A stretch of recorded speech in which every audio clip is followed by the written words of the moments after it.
Welcome to the special elections edition of 2 Half Hours, where every week we go beyond all the election spin, break through the hype, and bring expert analysis and opinion to all the issues that matter most to you. After sweeping 5 primaries, Mitt Romney looks set to be the Republican nominee, but will Newt Gingrich drop out? After a series of attacks across Afghanistan and agreements that could keep U.S. troops there for decades, voters are asking whether any candidate will address their desires to get out now. With an unsure economic picture and continually rising gas prices, many are wondering who can really restore jobs and prosperity. Why are the candidates silent on Bahrain, one of the most pressing human rights issues today? And one question that's still looming is whether voters will turn to smaller parties as an answer to these questions and more.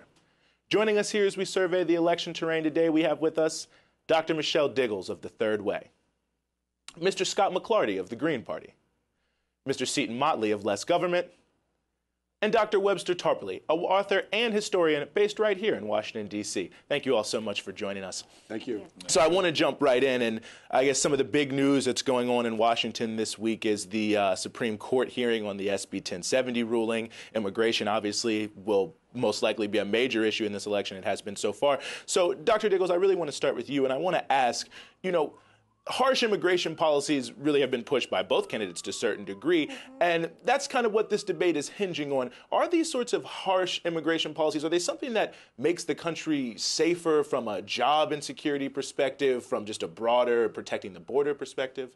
No, not at all. And unfortunately, immigration policy is the political football of 2012, even though it's a major policy issue that needs to be solved. And for the long run, the U.S. needs a policy that's going to be very smart. It's going to punish violators, but at the same time hold children blameless. Look, as many people know, immigration is an emotional issue.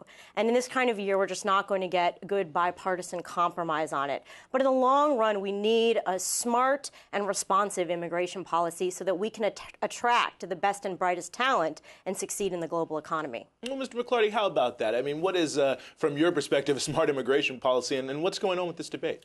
Well, the Green Party supports legalization of undocumented immigrants. We do not believe that any human being should be considered illegal. If there are criminals that have come across the border, then they should be dealt with. But most people come over here for honest reasons and to become part of the United States, to become part of our economy. They pay lots of taxes. And I want to back up just for a minute and say that if we're really concerned about the flood of immigrants from south of the border, then we should have a long time ago renegotiated NAFTA, because NAFTA caused a breakdown of the economy in small villages throughout Mexico and caused a lot of destabilization. A lot of farms were taken away from people and given to large agricultural companies. And because of that depression at the local level, people started coming across the border. There was a flood of immigration that began in 1994 and really reached a peak in the following decade.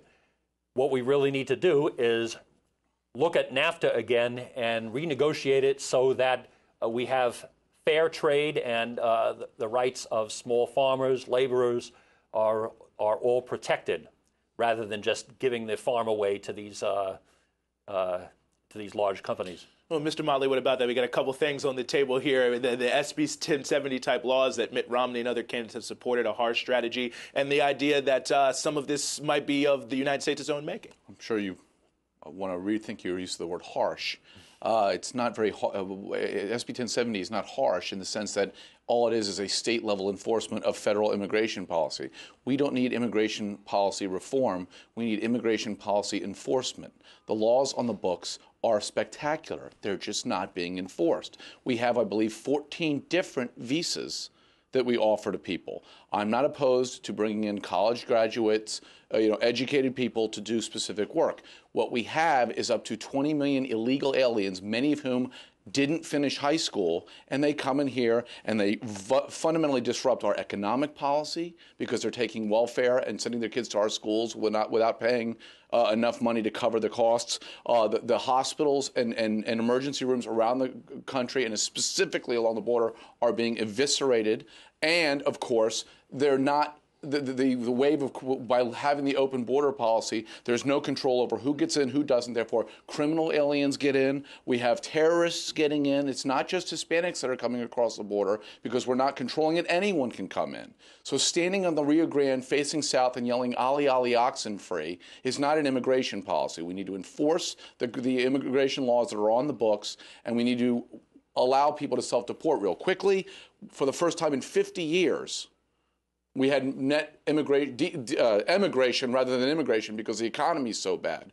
We'd like to get to a better economy and then enforce the borders so that the invasion doesn't reemerge after the economy improves. Well, Dr. Tarpley, let me get to you here. I mean, we've got is this really an economic issue? Can human beings be illegal? Are these illegal aliens the legal? What do you think is going on with the immigration? If you want to address any social problem in the United States today, you've got to start from the fact the United States has been hit by an economic depression. We are in a world economic depression. And for the United States, this is, I think, comparatively worse than it was in the 1930s. So we have 30 million real unemployed, and we have a mass of about 50 to 60 million people who are living at the edge of poverty, surviving on food stamps.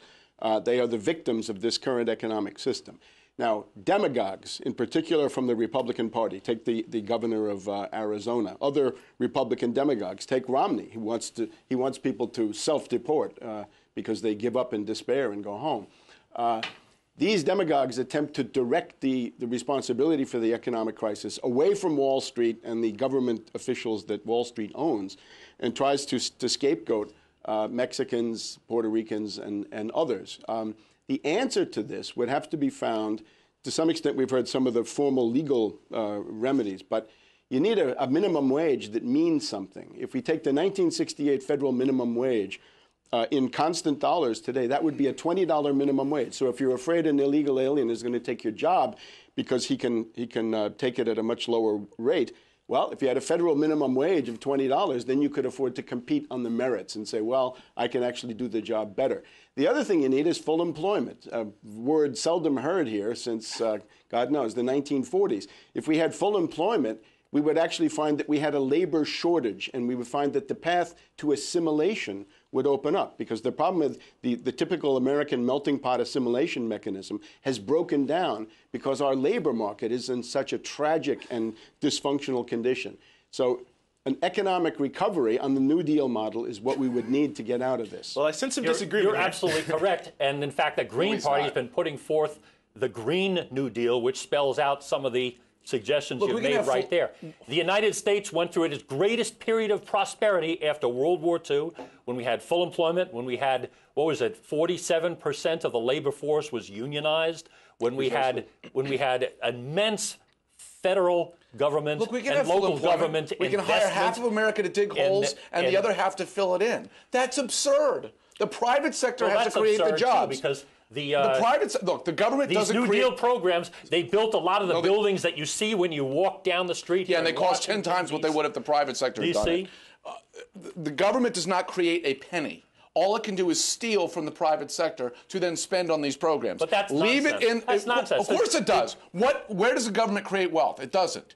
The private sector creates wealth that the government then steals. The government has created employment over and over again for decades and decades. Yes, by stealing money from the private sector and then spending it. That's not the solution to an economic depression, which, by the way, it's not worse than the Carter economy that Reagan inherited was demonstrably worse than this one. Obama's full of it. Reagan had double-digit unemployment, double-digit inflation. We have virtually no inflation yet. We had double-digit interest rates. And everything Reagan did, Obama's doing the exact opposite. Reagan tightened the money supply. The smoke you see coming off 14th Street is the Treasury printing dollars. Everything Obama's doing is 180 degrees wrong. He's centralizing, he's federalizing, he's governmentizing as much of the economy as he possibly can. Let me go to Dr. Tarpley here. Let me stress, I hold no brief for Obama. Obama is obviously a Wall Street puppet. He's doing what you want to have happen. Absolutely not. In order to understand U.S. politics, you have to understand Obama deals in treachery and deceit. One thing is what he says. What he says is a mild polemic against Wall Street to cover the real nature of his crimes. If we look at what he actually does in detail, he actually accomplishes more destruction of the social safety net, more attacks on Medicare, Social Security, unions, and all of these other measures, he's actually more effective than a reactionary Republican. The reactionary Republican says, frontal attack on the social safety net. That's the reactionary. Destroy it. We can't afford it. Roll back to the 19th century, or is it the 18th century, or maybe the 17th century, or the Dark Ages? I don't know. I want to roll back to the Constitution. And of course, this is a version of the Constitution that went down at Appomattox with the Confederate States of America. That's the Constitution we're hearing about. You don't know what you're talking about. I know exactly what I'm talking about. The point being what color is the sky that in your world? we need an economic recovery. And the indispensable function of government is to do this. We can't finance a recovery with zombie banks in Wall Street, so therefore it's got to be done through and you government. can't do it by attacking capital. Well, Dr. Diggles, let me ask you this, because there's a lot for you to react to here. We're talking about reactions. So, I mean, I don't know if you heard anything good or bad on immigration. You want to jump in where we started, but I do want to pose this question to you about the role of government in economic recovery and what you think may actually be holding back or could push forward the economy. Let me say one thing first on immigration, in particular on this issue of the border, and then let's talk about the economy. There's a real misunderstanding about immigration policy and about border security. And unfortunately, for the last 10 to 15 years, most new resources from the government have gone into this border security in between the ports, building walls and patrolling by various methods for either people or guns or drugs or money that is coming across the border.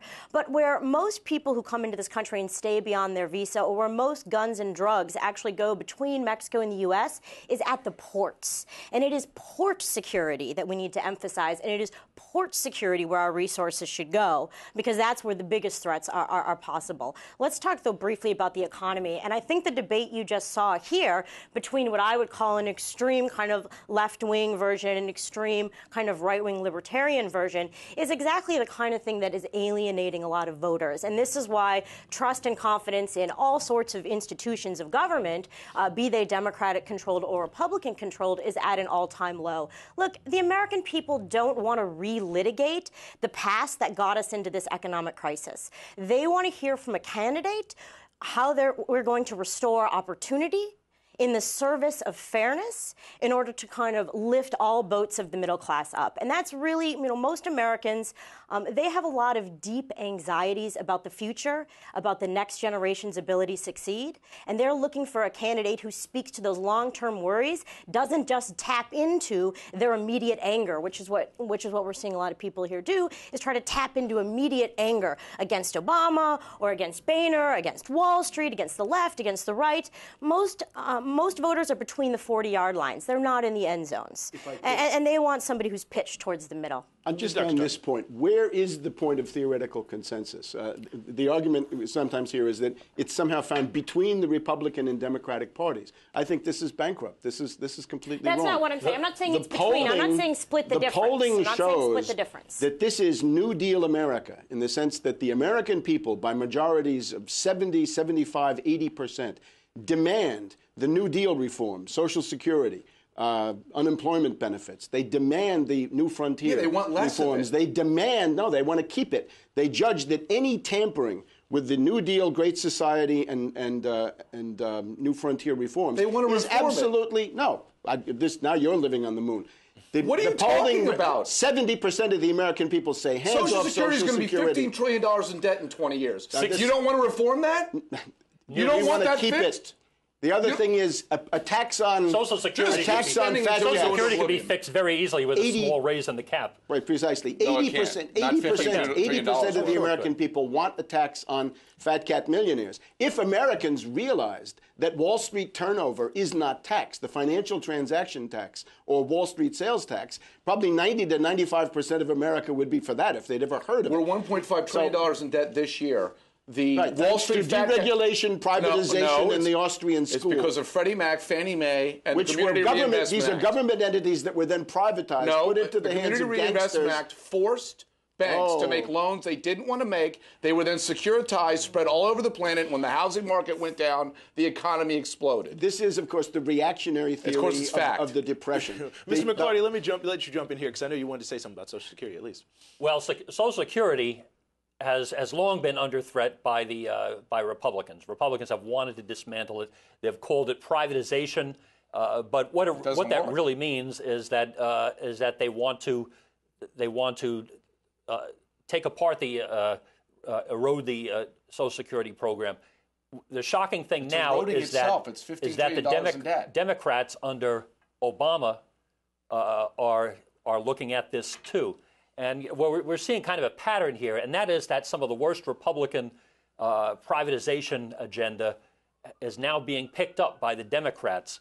And we saw that they can do math too. Under Clinton, when Clinton signed the repeal of the Glass-Steagall Act, when he signed the Commodity Futures Modernization Act back in 1999, it enabled banks to move into investing, and it gave them a financial incentive to peddle these high-risk mortgages. They were forced to do it by the government. That is a total lie. Oh. They were forced by the Community Reinvestment Act and the Janet Reno Justice Department under Clinton to make these loans. Did the government force these financial institutions to give these toxic securities AAA ratings? This is like shooting somebody and getting mad at them for bleeding on you.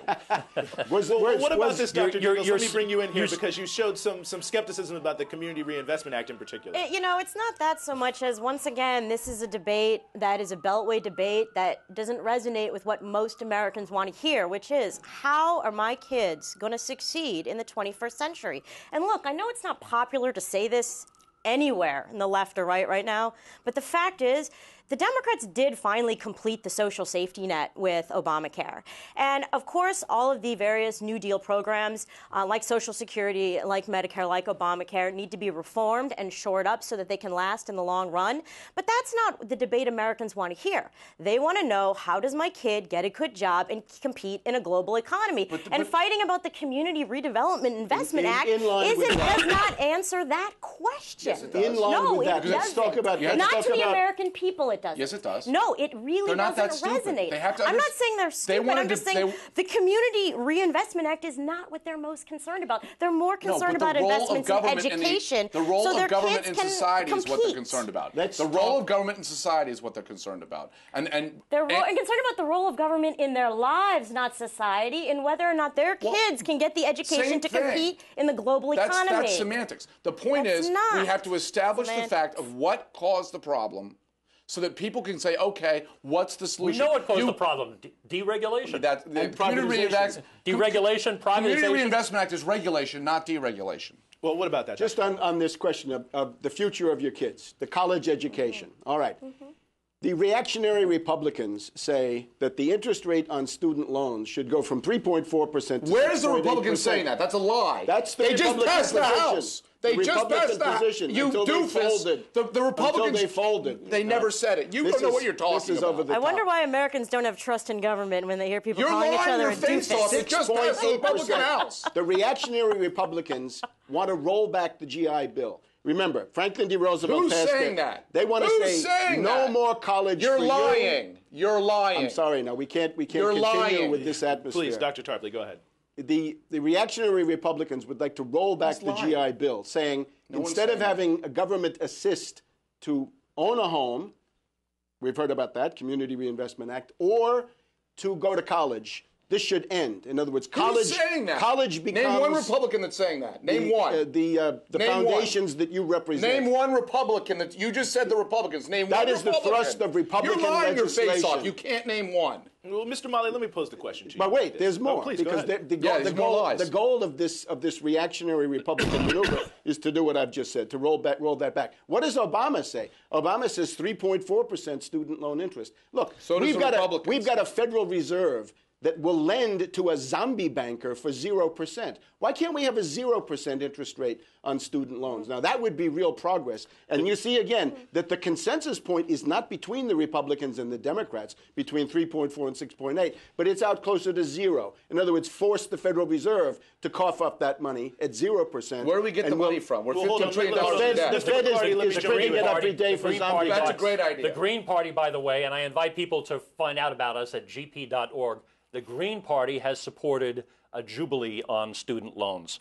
We believe that the The Where do we current get the system money? has forced Where do we students get the into a money? kind of an indentured servitude. Where do we get the money? The Fed is creating 0% credit in the trillions for zombie bankers. Why can't they do it for production? They're doing it for and Obama the future of to America? spend It government started money. under Bush. It's being done by the Republican It needs Bernanke. to It's stop. bipartisan. It needs It's to bipartisan. Fine. To It change the needs to tenor for a stop. moment of the argument, Please. I want to make a point. You've talked about this as a beltway discussion right now, and I think a lot of the things that I'm bringing up, and Mr. Tarpley, I've got your name correct, right? Yes, thank you. Have brought up are actually not being discussed in the Beltway. For instance, you mentioned Obamacare before. Obamacare is actually based on an idea, the individual mandate, the insurance mandate, that comes out of the Heritage Foundation, the right-wing Heritage Foundation. Obamacare is not universal health care. As physicians for a national health program have pointed out, as many as 26 million Americans will remain uninsured.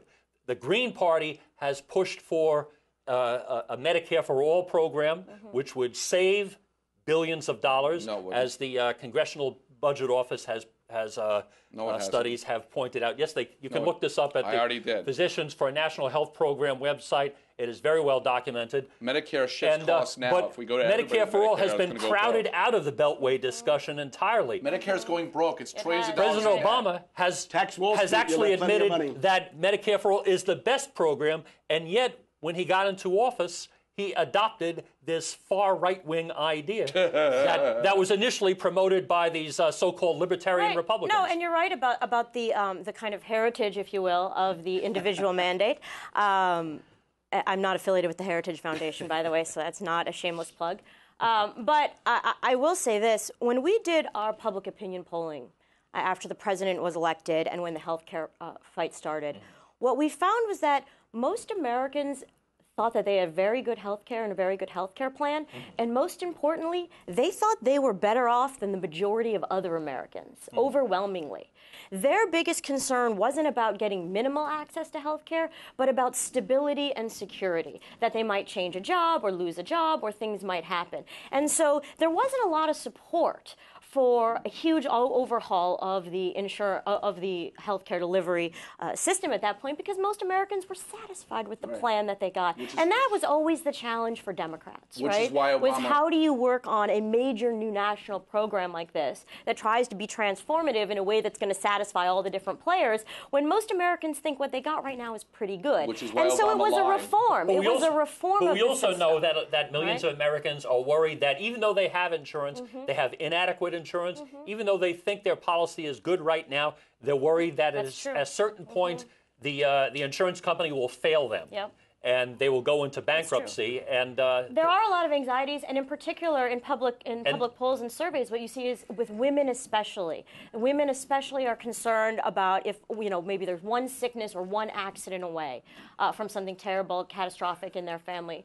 And so I think that's really important with that demographic. Well, let me see, Mr. Motley, let you get in, and Dr. Tarpley as well, because you guys have both been trying to jump in. As you said, the polling showed that people were satisfied with their health care, which is why Obama lied and said if you like your health care, you can keep it. And now upwards of 30 million people are going to lose their health care because of Obamacare. Second of all, everybody's worried about all sorts of things. That doesn't mean the government should move in and do something. That's why if you want to fix portability, fine. Have it tethered to the employee rather than the employer. That's a very simple fix. This goes back to World War II with wage and price controls, where they wanted to compensate people with ways to get around those, so they started offering benefits. It's a very simple fix to tie it to the person rather than the employer.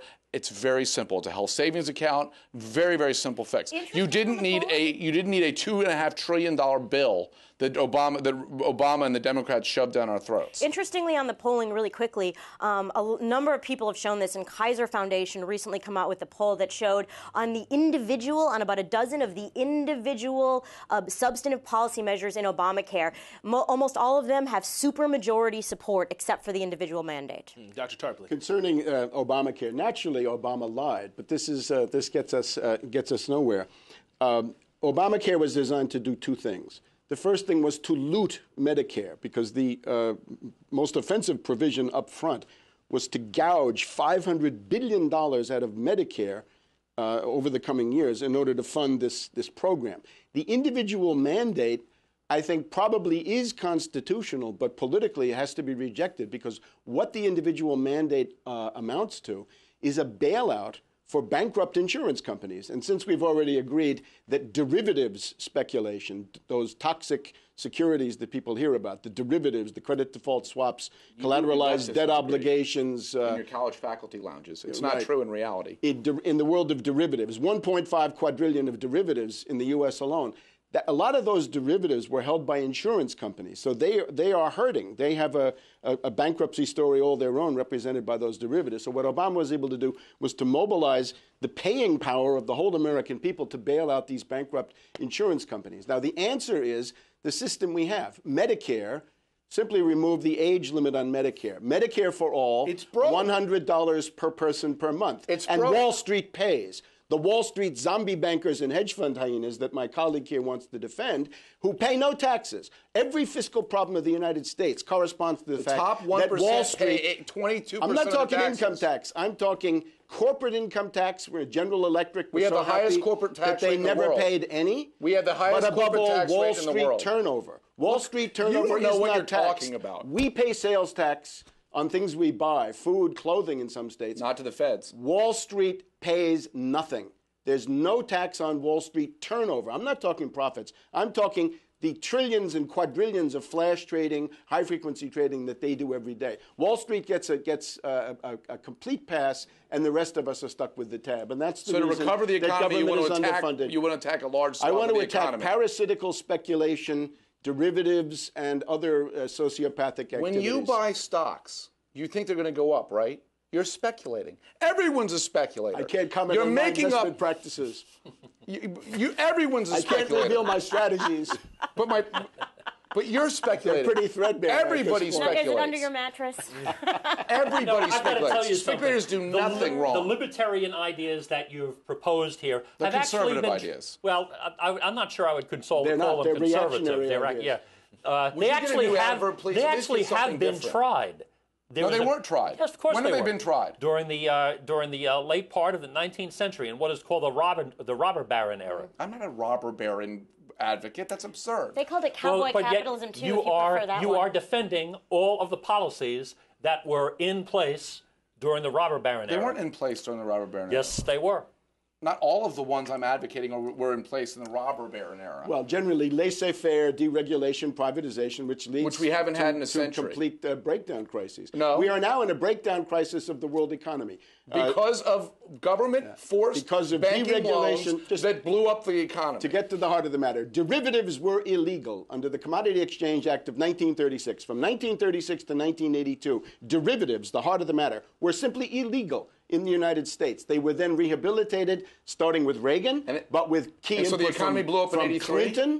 Clinton, from Wendy Graham, Phil Graham, Rubin, Summers, and the people that have come back. So it's bipartisan. This infantile attempt to say it's a Republican, Democrat, or left-right divide is crazy. No, I this never is said a matter Republican, of Democrat. It is a left-right divide. finance oligarchs against the people. If you will, the 99% against the 1%. That makes sense. Well, quickly, Dr. I Dickles, thought I let me smelled bring you in patchouli. here because you talked about the Beltway issues, there being sort of a Beltway consensus that people outside don't care about. Is there convergence between the two parties?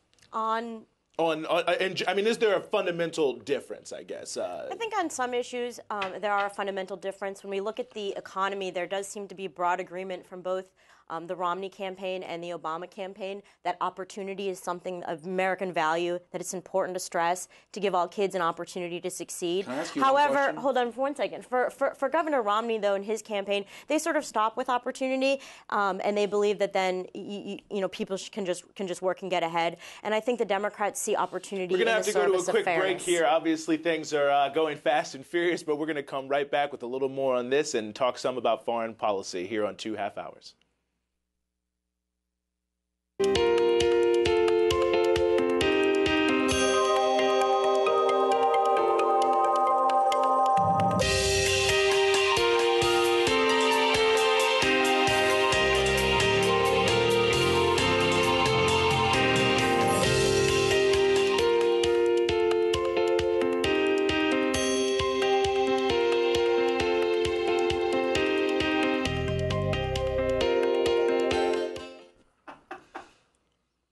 you're a liar. Welcome back to the special election edition of 2 Half Hours. We have a very spirited debate and discussion going on. We've touched on the economy, immigration, the role of government. But Dr. Diggles, you were finishing up something about the convergence between the two parties, so I want to let you finish that. Sure. I think that both parties agree that opportunity, economic opportunity, is an American value and something that should be widely shared. But I think that for current Republicans, but particularly for the Romney campaign, they kind of stop with opportunity. But for the Democrats, they recognize you need to have opportunity and fairness if we want to create in America that's something we recognize.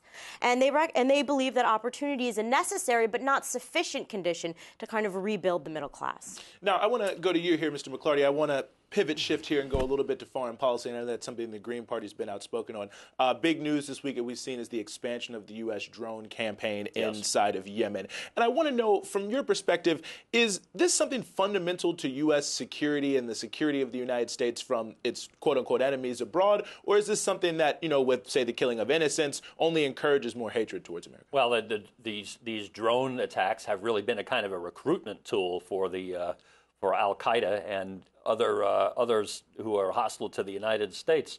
And what's interesting is that the Obama administration won't even discuss these things because they're being operated by the CIA. Won't even discuss these things in public. They don't want any public debate about the mass killing of innocent civilians that's taking place right now in Yemen, of course, in parts of Pakistan and during the war in Afghanistan.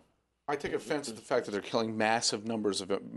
I love the American military men and women, and to say that they're doing this in mass numbers means they were doing it. This is the drone. The drones are the CIA. They're not. But they're military. also executed by the military. The CIA, the head of the CIA doesn't. This is not a personal thing against people. Of course in the it is. military. You're saying that they're intentionally killing innocents, and that's absurd. That's completely ridiculous. You're saying because I oppose a war, because I oppose you a said military they're killing attack, a lot of innocent I am people. attacking our military yes, personnel. You are. You said that there are a lot of innocent people being killed. You're ridiculous. You just said there were a lot of. You just said a lot of innocent people were intentionally being killed. And that is an assault on the American men and women in the military. The intention that is not taking place among the military personnel. They're the ones executing the drone among attacks. Their superiors. They're the ones executing the drone attacks. Obama administration and the CIA. Do you not understand this? Who's executing the drone attacks? Let me pose the question to you like this, Mr. Motley. For certain, they know that innocents can be killed with these sorts of drone attacks. Yes, but to say that a lot of them would infer and imply that it's happening intentionally. And if it's happening intentionally, that means the military is doing it, and that's absurd. That being said, I was against the entire Iraq war because I like the Sunni-Shia dichotomy between Iran and Iraq. If you recall, Donald Rumsfeld in the 80s said, and during the Iran-Iraq war, is there any way both of these guys can lose? But isn't it essentially intentional if you know, okay, we're going to go attack someone, and we know someone who is not innocent could be there, but we're going to do it anyway? Isn't that intentional? Well, yeah, but the massive numbers means we're just strafing at random, and that's not true. If there's like several high-value targets in a building with some innocent people, that's not the same thing. Well, as we just can't even. But they've killed whole groups of innocent people. We're killing large numbers of civilians, and we can't even discuss these targets because it's all secret. It's all hush hush. Well, Dr. Tarpley, let me come to you here. Into a very dangerous realm in foreign policy right now. I'm not in favor of it. Dr. I would remind everybody that international conspiracy to wage aggressive war was the fundamental Nuremberg accusation, and people who pursue this. Well, the officers and those responsible have to be held accountable.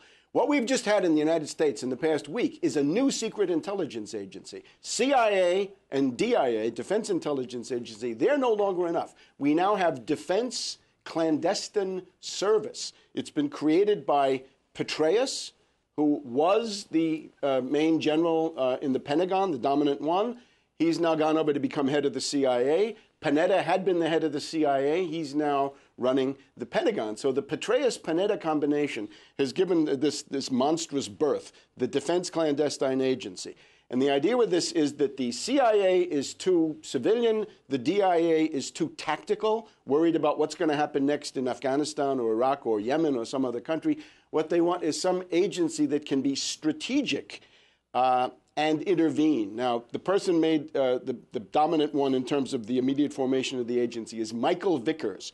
He is one of the founders of al-Qaeda. He is one of the people who created al-Qaeda in Afghanistan in the 1980s as an Arab legion of the CIA and the British to fight against the Soviets. He's also the guy who claims credit for having Obama killed, if you believe that story.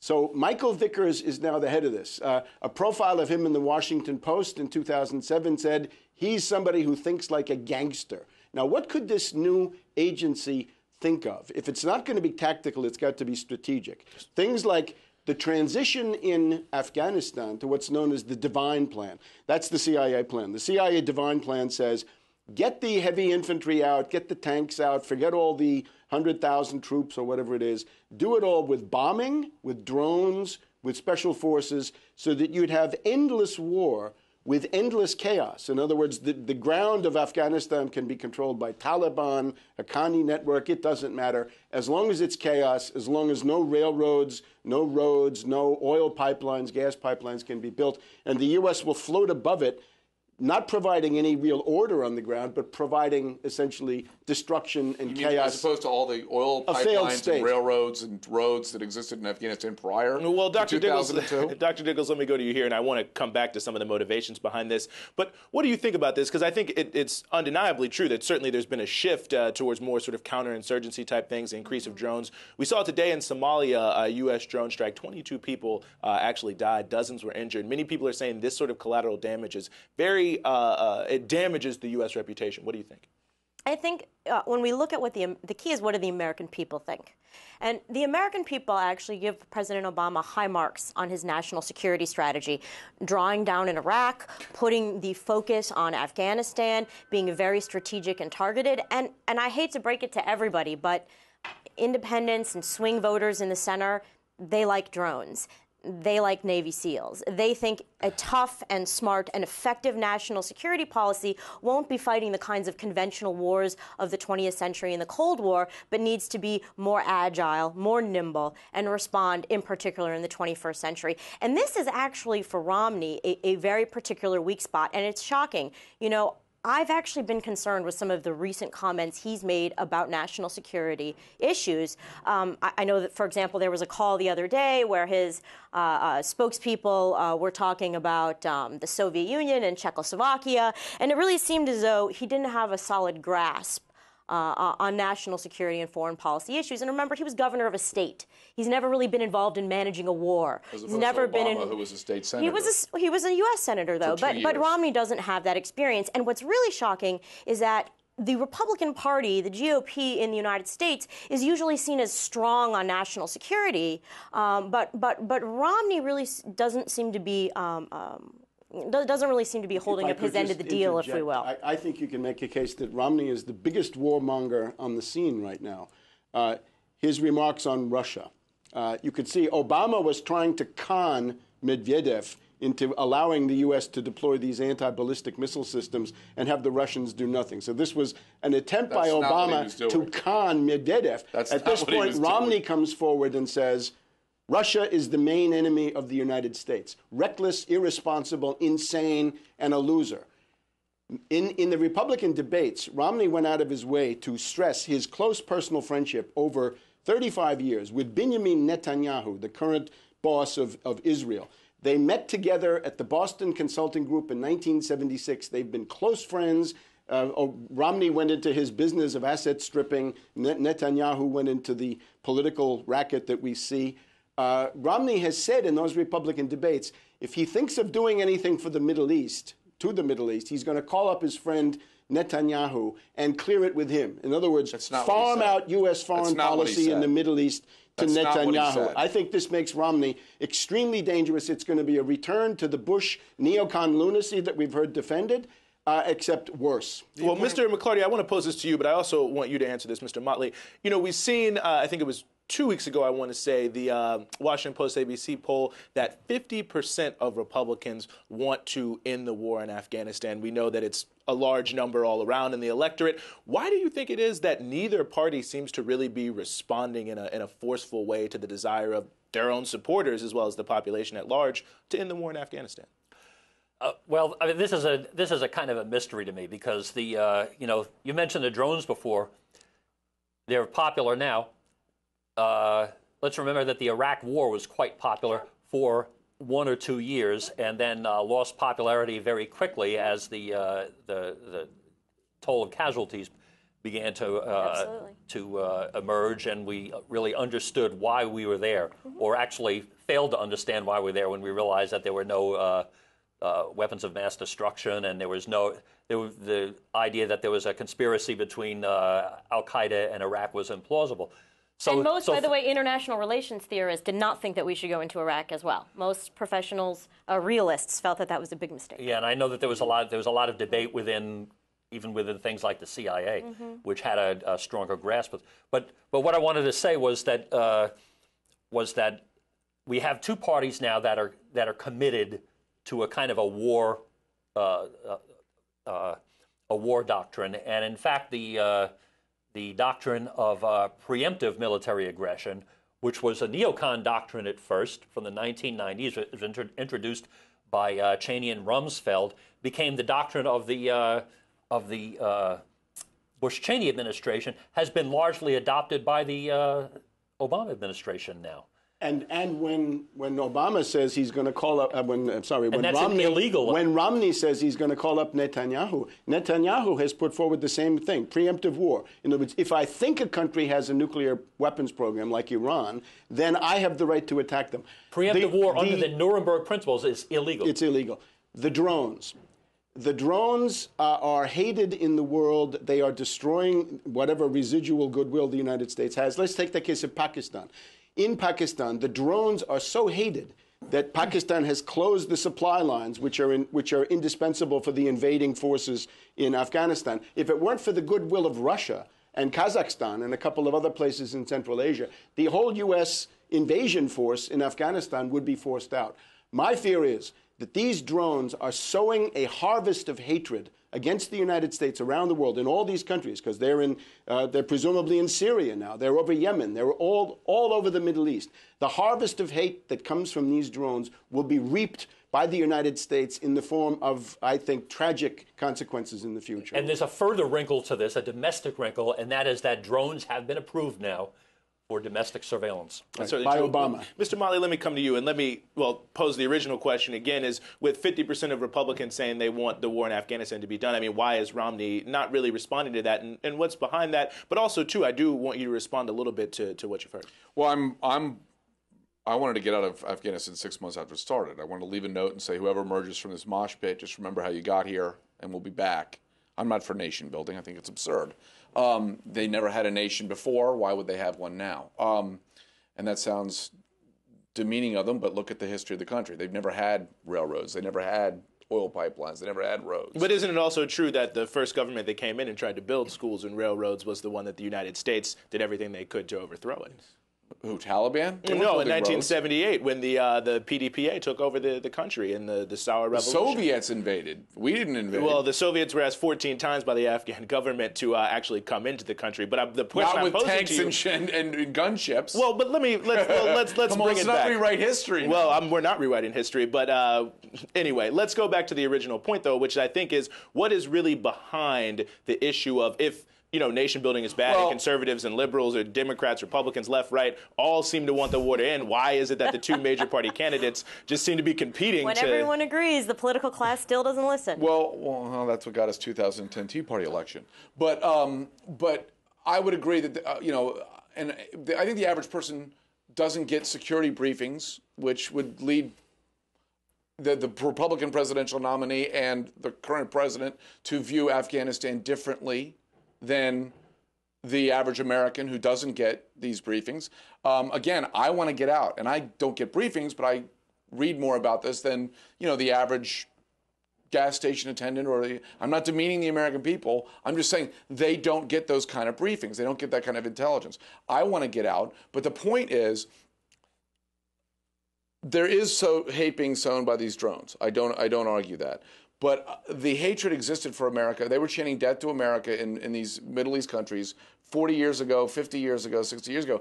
The problem has been, and we're seeing the Etch-a-Sketch being shaken up, if I may commandeer that analogy, the dictators. But isn't there a reason for or at least plausible, whether you agree with it or not? I mean, certainly the U.S. government overthrew the Mossack Day government, along with the UK as well. We know that from Kermit Roosevelt's book. I mean, we saw U.S. support for Israel, which is not very popular in the Arab world. So, I mean, in a way, can't you also say that that's not like a random thing that people are saying, but it's aggravation by the United States that's driving Israel. We have to realize that all of Israel's enemies are our enemies. Well, why is that? Because they don't like us and they don't like them.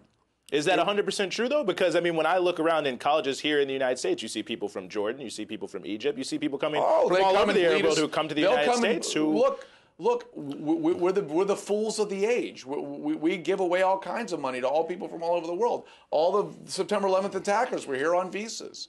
So, I mean, yeah, we're certainly the fools of the age in doing this. Not every Lebanese person's a terrorist. Not every, very few are.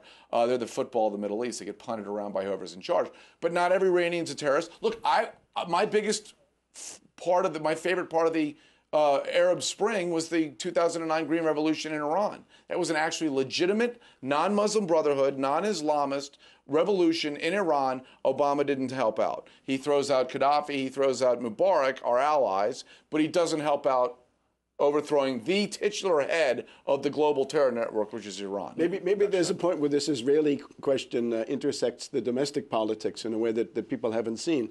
We have the Secret Service scandal going, right? The Secret Service went to the Summit of the Americas with Obama, Cartagena, Colombia. 25 of them are now on their way to being fired because they were consorting with prostitutes in these hotels. The big question is, why was that not covered up, right? It's reported that the Secret Service has been doing these kind of antics for quite a while. Usually the host government will cover it up. Why did this become public? Now, going back to what I said about Mitt Romney's close personal friendship with Netanyahu, if we look at Netanyahu's animus against Obama for reasons that I consider relatively superficial, but there's a whole catalog of clashes and incidents and affronts between Netanyahu and Obama. Isn't it possible that Israeli interests in Colombia, right, perhaps tied to drug cartels, gave it a push so that this particular scandal came out? In other words, a favor by Bibi to Romney to put a scandal around the neck of Obama by having the Secret Service. And this scandal is getting big, it's getting wider. It's now spread to El Salvador and some other places. So just an interesting possible sidelight. Well, Dr. Diggles, I want to go to you because you've been a professor of international relations. And I mean, I think that whatever, I'll leave that to the panel to say what you think about that. But I think it does bring up an important question. And we heard this on our show last week, too, the quote-unquote role of the Israel lobby. Now, we've heard that all of Israel's enemies are our enemies. That's why we should be united with them. I mean, do you think this is an accurate representation of the geopolitics of the region? Politics are always much more complicated than 30-second sound bites or what people can scream on talk shows. They always are. The truth is there are a lot of people who you're friends with, and you may have relations with other institutions or other groups within a country. You know, there's an old saying that says, you know, keep your friends close and your enemies closer. And I think that you see a lot of that in Middle East politics, and there's a lot of intrigue. But let's be real. The idea that any U.S. president is going to come in and somehow solve the problems of the Middle East has been a promise since well before I was born, and it has never borne out fruition. And American elections, quite frankly, are not won or lost based on what Bibi has to say, and that's just going to be the reality. This is going to be a year where everyone's focused on the economy, and by and large, independents and centrist voters and moderates think that they're in a relatively safe position compared to where they were about 10 or 11 years ago.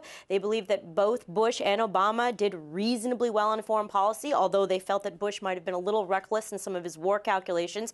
There's certainly war weariness here in the U.S. And, you know, Americans believe that President Obama is restoring some of our credibility and our goodwill abroad. He did win the Nobel Peace Prize, which means nothing to people inside the Beltway, but a great deal in other countries. And I think that there has been a change in tone in the behavior towards other people. So, you know, we pretend like the president can control everything, and most Americans realize he can't. And in the Middle East in particular, never going to solve that. What about that, Joe? Well, I think what is probably... One point on this, please, if I could. Netanyahu is associated with this constant mantra, attack Iran, bomb Iran, aggression against Iran. This the American people reject. The American people are sick of war. if Netanyahu wants to attack Iran, he will be on his own. He can face the consequences. He can start it. He can finish it. The United States will not play a role. And in this, ironically, I'm seconded by Zbigniew Brzezinski, the dean of the Democratic Party policy establishment, who said pretty much this in an interview with Fareed Zakaria, who gave us all Iran kinds of nonsense. Mr. Gold McClarty, is where you please. find it. From the Green Party's point of view, the U.S. government has exacerbated a lot of the tensions in the Middle East, and we point to the failure of the Obama administration to condemn things like the attack on Gaza, the massacre on Gaza. And on top of that, there's another thing that we have to consider here, and that is that Israel itself is a nuclear nation. We know that Israel has the bomb, and the most important thing that we have to work for right now, and this is looking towards the future, is that we need a nuclear-free Mideast.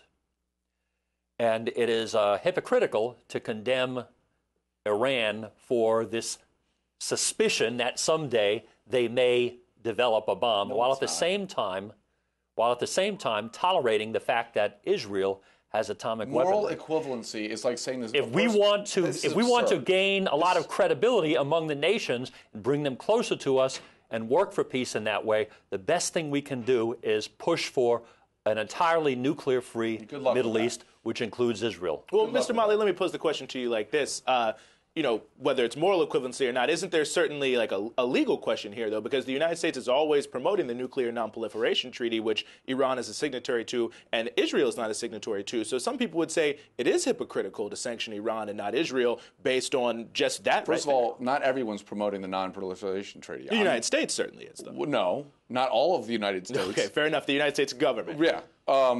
Look, saying that Iran and Israel are equals on this is like saying a man pushing a woman in front of a bus and a man pushing a woman out of the way of the bus is the same because they're both pushing ladies around. That's absurd. Well, you're correct that they're not equals in the sense that Iran has actually not attacked any other country in decades and decades. You're a moron. While Israel has. You don't know what you're talking about. There have been 17,000 rockets shot out of Gaza, funded by Iran, into Israel since January 1. If you compare the carnage that has taken place. Wait a minute. You said they haven't been attacking. I just proved you were wrong. You said they weren't attacking. I just proved you were wrong. They blew up the Israeli embassy in Buenos Aires in 1987. Iran has not invaded That's any other not what country. you said. They've been attacking people all over the world. But when we talk about, well, if we talk about, you're being a liar. But to be fair to Mr. McClarty here, from the standpoint of equivalency, Iran certainly hasn't sent 20,000 troops into a country like Lebanon and occupied it for 20 years. No, they were funding Hezbollah, which forced Israel to invade. Yes. Which look, you can't allow Iran to fund the rocketing of Israel for years and years and years. If you're going to look at funding and provision of weapons, then you've got to look at what the United States has been doing. Stop changing the subject. Iran is funding all. Again, moral equivalency between Iran funding Hezbollah and us funding Israel. That's absurd. That's an absurd position to take. If you don't want war, then you should make peace. And with Netanyahu, we have somebody. Good luck making peace. Good luck negotiating. He rejects even the idea of negotiations. And Netanyahu, seconded by Mr. Motley, says no negotiations are admissible. We could think about a general Middle East peace conference where everybody could bring their concerns. They feel threatened. Lots of people feel threatened. And we'll serve rainbows Lots and of butterflies countries have been rolled over by. The Geneva Conference has done things in the past and could again. How'd Kofi Annan do with Syria? Now, let's now switch maybe to Syria. How'd that work out? Can we? How'd that negotiation go right ahead? Right now, I think just as we're speaking now, right? I don't know when the program is broadcast, but right now we're halfway between the French election, round 1, and the French election, round 2. Now, we need to remember that Sarkozy is one of the top U.S. assets. He's probably the most pro-U.S., pro-NATO president of France. He seems to be on his way out.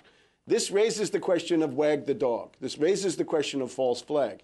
And we see the French foreign minister, right on schedule, Juppé, saying it's time to attack Syria. We've even got, not so much notice, but here in the National Security Council at the White House, personnel changes are being made to ease out some people who were reticent about attacking Syria and bring in people who are more gung-ho about attacking Syria. So right now the U.S. is poised to be dragged perhaps by Sarkozy, which is really what happened with Libya, right? With Bernard-Henri Lévy whispering in his ear, Sarkozy was willing to take the plunge. We might be facing a war with Syria. And the tragic thing about the United States, the reason the ruling class likes Obama is that he guarantees no resistance inside the country. Peace movement, dead as a doornail, no significant attempt really on this critical war issue. Dr. Diggles, let me bring you in here. As someone who knows quite a bit about international relations on 2 points. Well, whatever you'd like to respond to for what Dr. Tarpley just said, but also the issue of negotiations, because we just saw in Istanbul the negotiations between the P5+1 and Iran wrap up, starting up again in Baghdad. Isn't the Iran crisis, the Syria crisis, is this something that can be resolved through negotiations? I think there's a lot of hope that it can. I think with Iran, the key is that it is the wrong time for us to bomb or to put boots on the ground there.